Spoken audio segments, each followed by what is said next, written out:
So you started your seeds, everything's coming up. Problem is, now you've got 4 seedlings crammed into one tiny seed cell, and you don't know how to get them apart without killing half of them. I'm there right now, and I'm going to show you how to fix it. Let's go.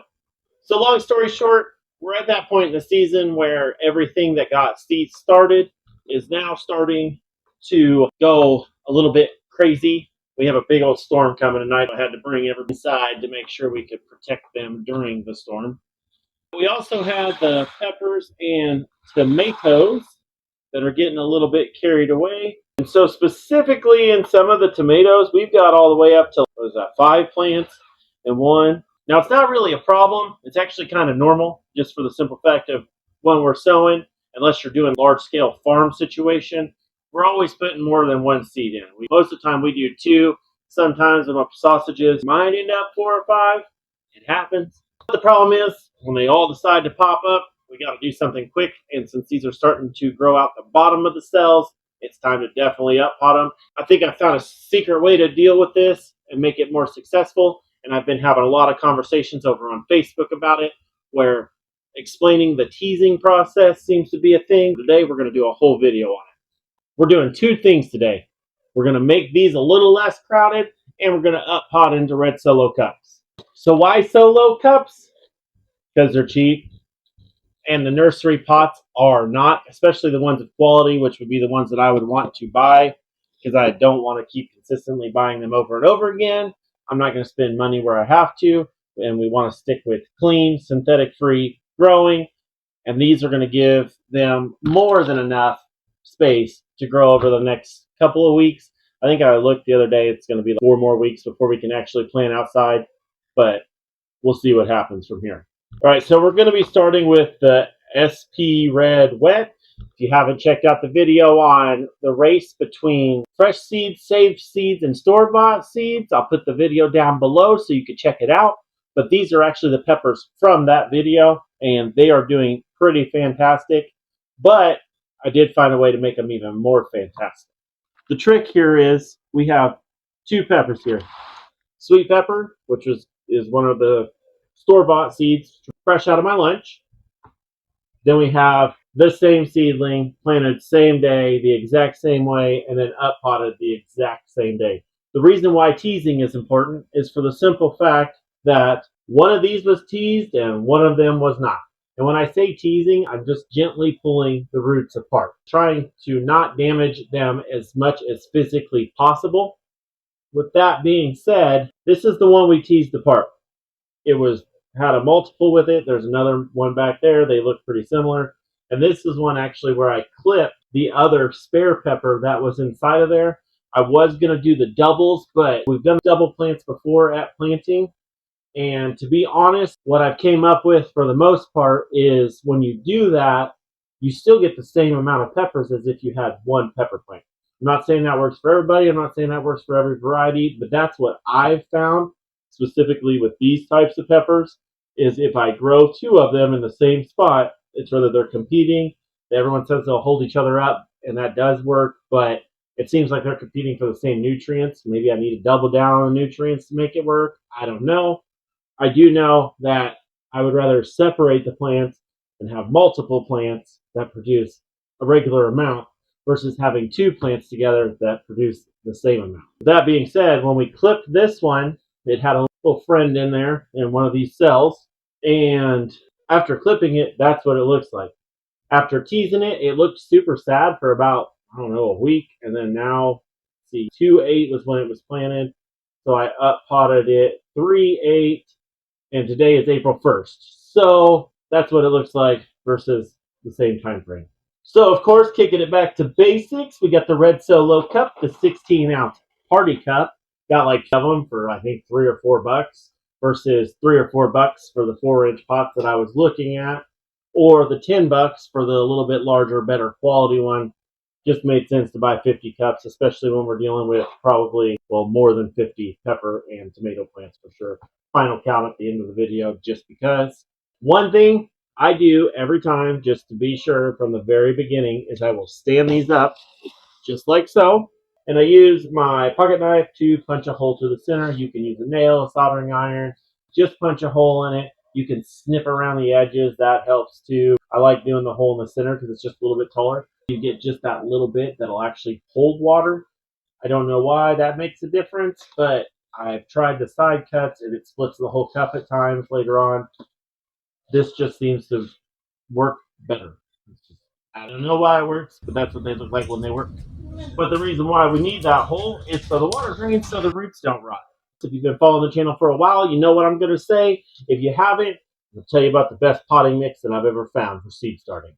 And that is Fox Farm Happy. We run it through a sift. I don't really have to for this situation, but I like to because I've noticed with the chunks that sometimes it kind of a little unhunky-dory. Using the finer mix for at this point actually makes more sense. Plus, we use all the excess in the front flower pots before I put the compost on the top for the boss's flowers. When it comes to watering with these, you want a watering can, a spray bottle, something, whatever makes you happy. A watering can works, but if you overfill this a little bit, that kind of messy at times.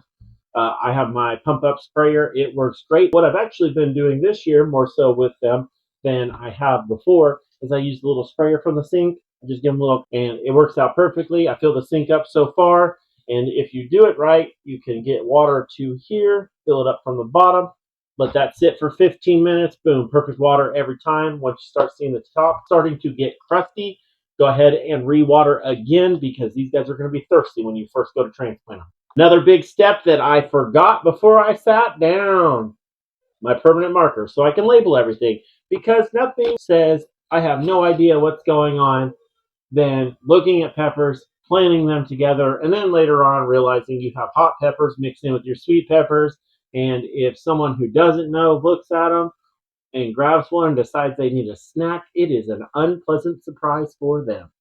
Funny, but unpleasant. All right, so we need a Sharpie. Or you need a Sharpie. Oh, it's right there on top. Perfect. All right, so before we even start splitting them at all, we want to take the time to go ahead and look at these, and we want to have a formulated plan. What you want to do is look at them, see which ones are healthy, see how many you have in each cell. So like this one, I've got 2 in each pot. Now, I could leave those together temporarily, or I could leave them together permanently. Like I said, you can do the double up. I just don't find the point in it. And I seem to think that my plants thank me a lot more when I don't leave them as doubles. But that's just me. And that gives us a good idea. So that's 4. So we're going to go ahead and just write sweet pepper 2/826 on them. And we know we need 2 more of these. And we know we need 4 more. Pots ready to go. All right, 4 sweet peppers labeled. Peppers versus tomatoes. You can do it with both of them, but you kind of go a bit different. So when it comes to peppers, they're a little more sensitive. So you want to kind of more gentle than you would normally be. Whereas then with tomatoes, since they grow roots all the way up the stem, which we'll talk about more when we actually get to up potting a couple of those, they bounce back really quickly. Peppers, they take a little time. They might act like they're a little bit once you first do it, but after that, once they start rooting in that new soil, they're going to shoot like rockets, and you'll end up with something like that. So I'm going to separate the peppers first because they take the most care. Plus, we've already labeled out 4 cups just for this process. So let's go ahead and get after it. This is the part that most people are the most afraid of because you've been growing these for weeks and you're afraid that as you're separating, you're going to kill them. But I promise if you go slow and be gentle, they're going to bounce right back and you're going to have beautiful plants afterwards. So what we're going to do is tip this cell over into my clear little trays that we use for onion germination. And we're going to let the whole root ball come out. Do not pull on the stem. Just gently get it out of there and set it aside for a minute. If you drop that plant on top of that stem and it snaps, it's done. So we want to be careful here. Now, just a quick disclaimer. The longer you wait, the harder this is going to be. But you want to work from the bottom up and slowly tease all that soil apart and then just keep gently working them apart. Now, if your roots are super tangled, go ahead and use a pencil, a toothpick, a chopstick, whatever you got to, but slowly but tease them apart. This is where I keep saying teasing and everyone's getting me a little bit confused. Just tease them apart slowly but surely. If we're just pulling apart, we're going to damage the roots more than we want to. Now, what I've noticed is when you do damage the roots more than you want to, they'll still bounce back. It just takes a little bit longer. Now for tomatoes, the process is essentially the same. You're going to want to squeeze them from the bottom, get the plant out. Don't pull them by the stem super hard. Get them out and then start teasing from the bottom up. And if you come to one that is, the roots are super fused together and it doesn't seem like you're going to be able to get them apart, a little bit of root loss is going to happen. Like I said, a little bit of root loss isn't going to hurt them. Get them in fresh soil, get them watered, get them set up quickly. And they'll bounce right back, and then you'll have twice as big of plants as you did before you started teasing them apart. Now here's what I do want you to notice as you're separating.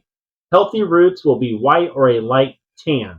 If you see black roots that are mushy, some of them have a smell. Just going to put that out there. They smell like moldy dirt.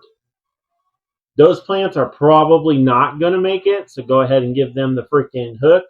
But the other ones, go ahead and up pot them. But you can save those plants, but it's a lot more work, and you have to maintenance them a little bit more, and they take longer. Now, if you don't mind having to do a succession sowing later on with the tomatoes that you decided to save, no big deal. If you're trying to get them all out at once, those plants probably aren't going to be ready as quickly as the other plants. Now, once you've got those plants separated, go ahead and set them to the side, up pot all of those, get them watered in, and then start on another batch. If you do this all at once, especially with us having like 100, roots are going to dry out and it's going to really give them a hard time for transplant shock. So you want to do just as many as you can manhandle at once, get them in cups, get them watered. Because leaving them out is just going to cause way too much transplant shock, and then you're going to be like, Carter, to me. I didn't lie to you. You just got to be quick, fast. So a reminder for labeling everything. If you've got your peppers and your tomatoes and they're put together, make sure everything is labeled, especially if you're new to gardening. You know, gardeners aren't going to have much of a problem with it, but some new beginner gardeners, you might have a problem with it. And that is that all these plants are going to kind of, they're trying to, just make sure everything's labeled. I think there's a pretty clear indication myself between a pepper plant and a tomato plant, but it is what it is. Just make sure everything is labeled, because if you start mixing stuff up, then when you go to plant out in the garden, you're going to be like, what happened? And a pepper plant does not appreciate being mixed in on a Florida weed with tomato plants, because they will pull on that poor little booger hard.